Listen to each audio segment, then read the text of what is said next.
Hello, my fellow comic book collectors. It's Alan, the Comic Collector Geek, and these are your questions answered.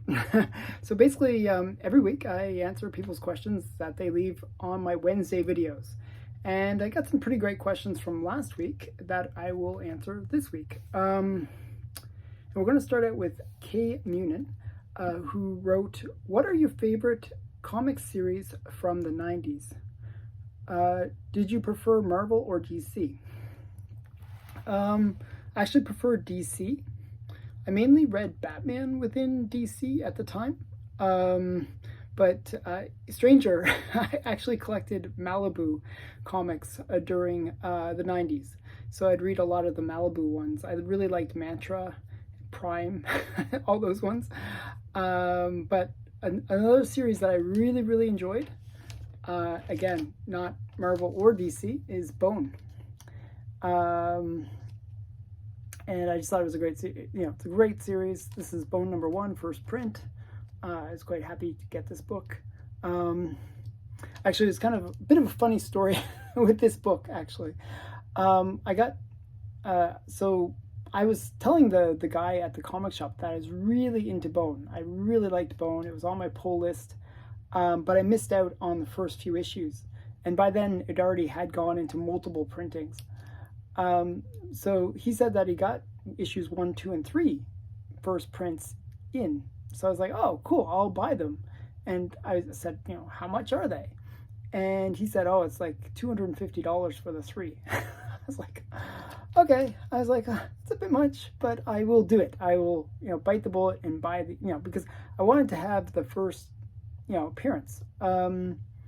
So the next thing was like, I went there to pick them up, and they had some new employee, that basically decided, hey, it's good to price these out, to put the stickers on them to show that it's this value that he said. So he put the stickers on the book. So each of the books had stickers right there for the price on the book. So I was like really, really upset about it. They ended up throwing in a first print of #4, to kind of balance out the fact that they had destroyed the books with the price sticker. So this book would have been mint. It would have been like a 9.8, but because of the price sticker, it got a 8.0. But yeah, it was like really frustrating at the time. So yeah, yeah, that's the story of that one. But it was a great series. Another series that I collected and read was Spawn. I really enjoyed Spawn. I thought it was pretty cool at the time. And what else did I read in the 90s? Mainly, though, I kind of got sidetracked. I was reading like a Harris Vampirella, and I went down that route of collecting Warren magazines. So I really focused on reading Warren publishing stuff. So I read all the Vampirellas, all the Creepies, and all the Eries, and some of the famous monsters. So yeah, so I got kind of in that era, and I also read all the 1984s and 1994s, and so yeah, I sort of read all those books. But yeah, so that's kind of my 90s collecting and reading. So those were my favorite series. In terms of series like where it's like a particular storyline that I really, really enjoyed, I think it's called Nightfall with Batman, where he basically, it's after his back gets broken and he's sort of recuperating, and he's going through that whole period where he has to fight different masters of different martial arts and stuff. I thought that was a really great series. Okay, so those are the ones. Oh, and for Malibu, there was a crossover event where they kind of had all the characters kind of crossing over. I thought that was really cool too. It was like something on the moon, and that it created all their powers, and I thought that was a cool series too.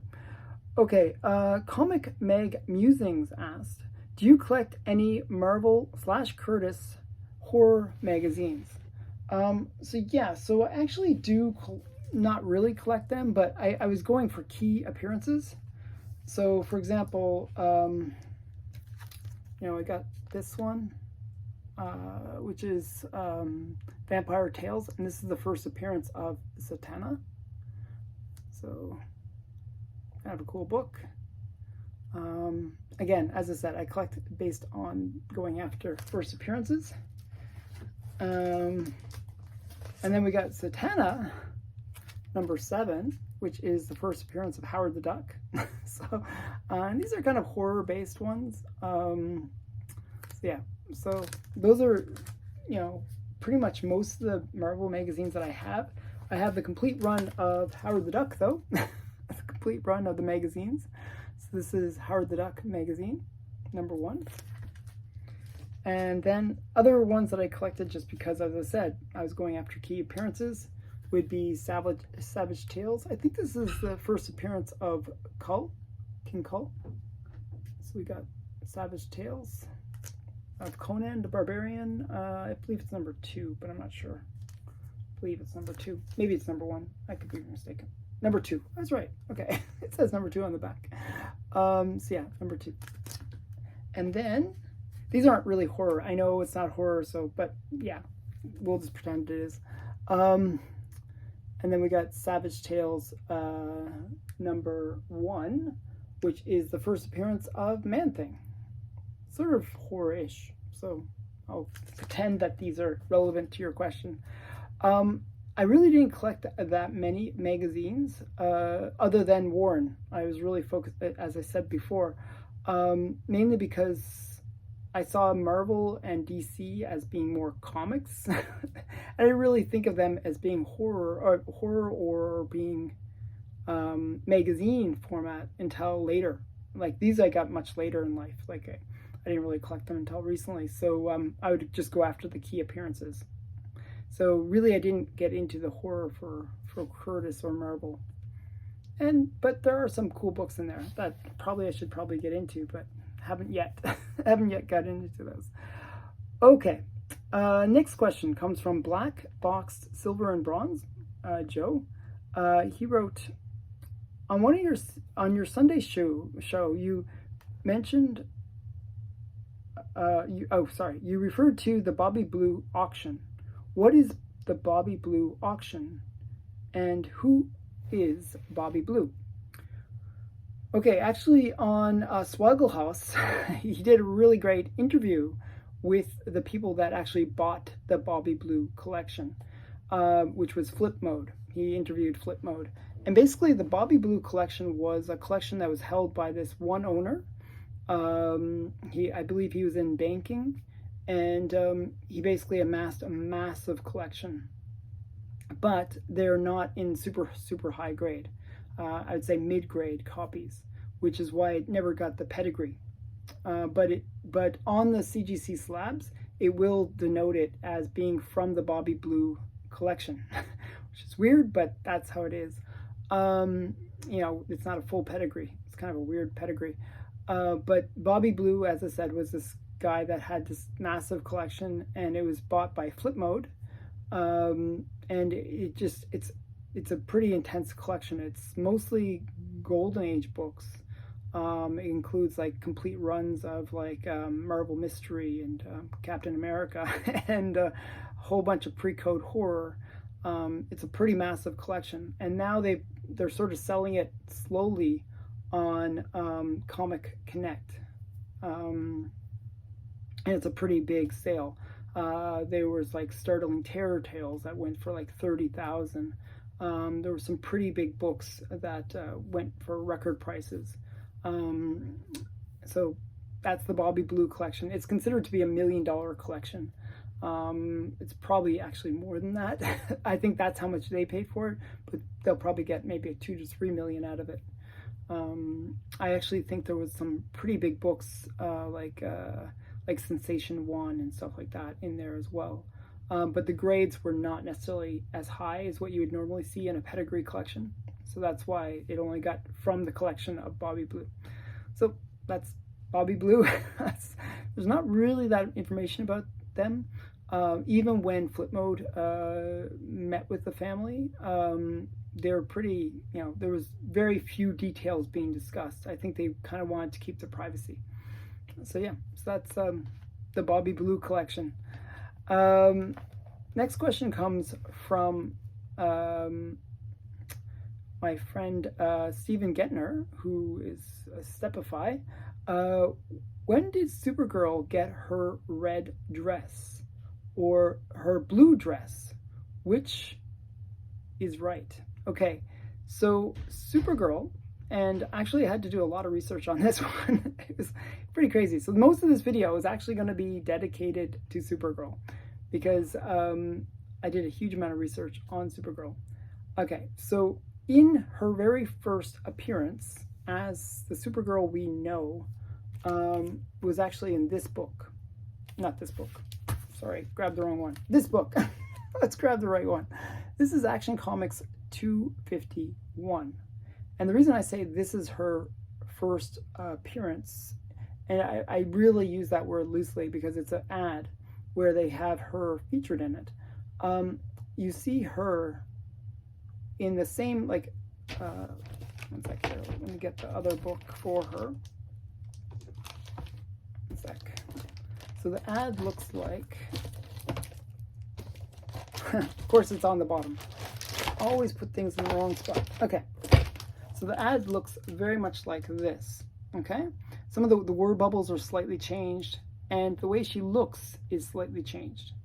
The reason I say that is in the ad, in this one, 251, for this 252, what we have is her top is blue and her bottoms are red in the ad. When they decided to release Supergirl, they decided to make her all blue and a red cape. So, and then she has these boots, red boots. Okay, so they kind of went that way with her. Now, the weird thing about it was, so 251, red skirt. 252, blue skirt. 258, blue skirt, which is her second cover appearance. Her third cover appearance, though, she's wearing red. So it just keeps on switching.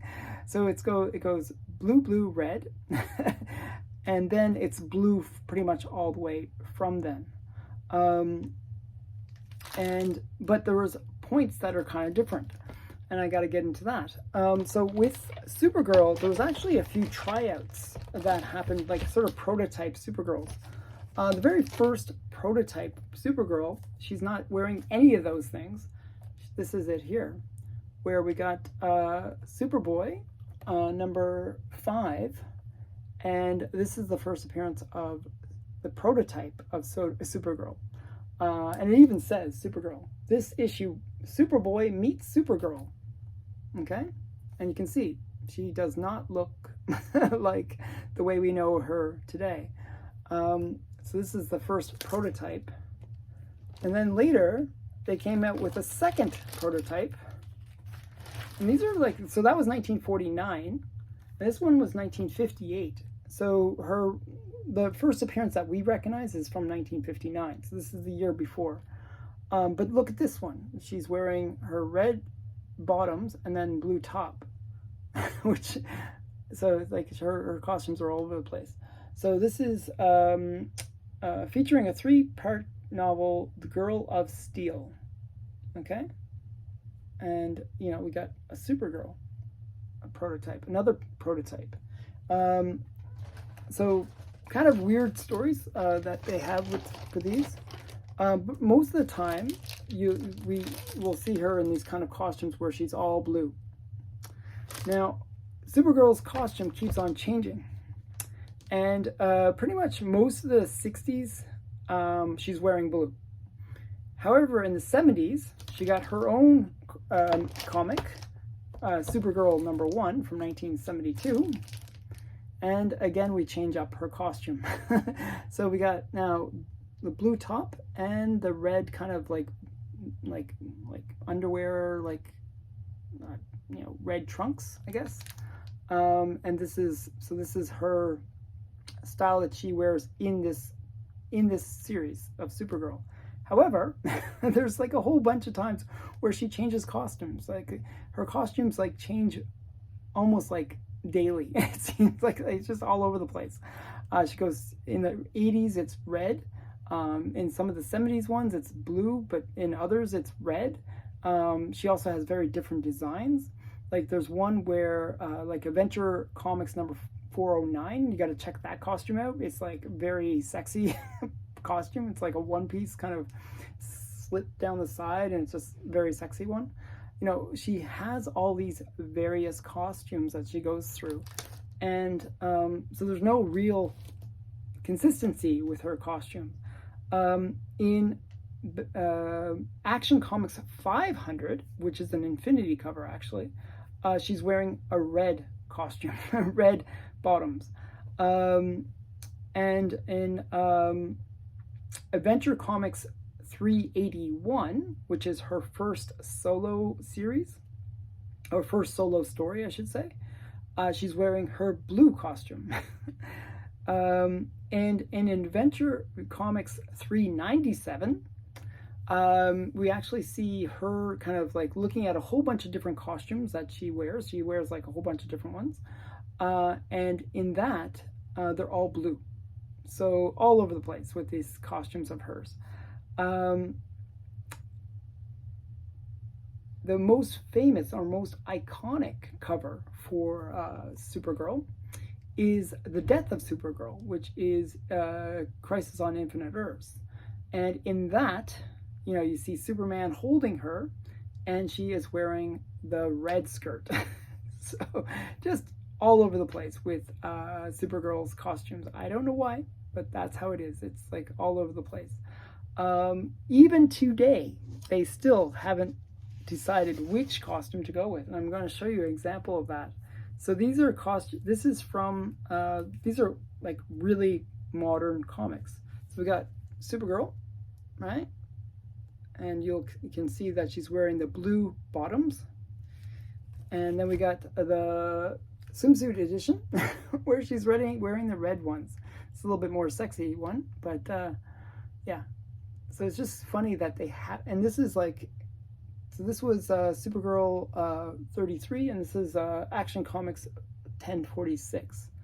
So I don't know what their logic is, but it seems like she's changing costumes all the time. And some of her costumes are full body costumes, which are really weird.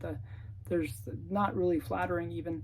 So they just, it seems like they don't know how to dress Supergirl, but her costumes change a lot. So I thought it was funny. I thought it was interesting.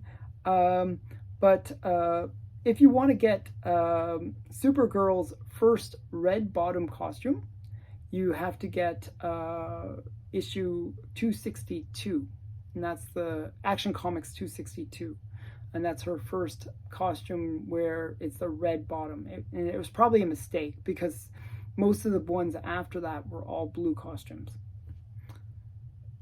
Supergirl, who knew? So yeah, so if you're ever interested in Supergirl, well, this is the video where I explain all the random costumes that she had. And I hope you enjoyed this video. And that's it. There was not that many questions this week. If you want to have your question answered, and I tried to do a pretty good investigation, put the comments below and I'll answer your question. So again, thanks for watching. This weekend, by the way, on Saturday, I think I'm going to be doing a live stream where I will be announcing the winner of the giveaway contest. So if you haven't entered into the giveaway, in the description I'll put a link to the giveaway contest and you can check it out. Also, this week is my Toronto Expo week, Fan Expo, which is really the comic convention that we have in Canada.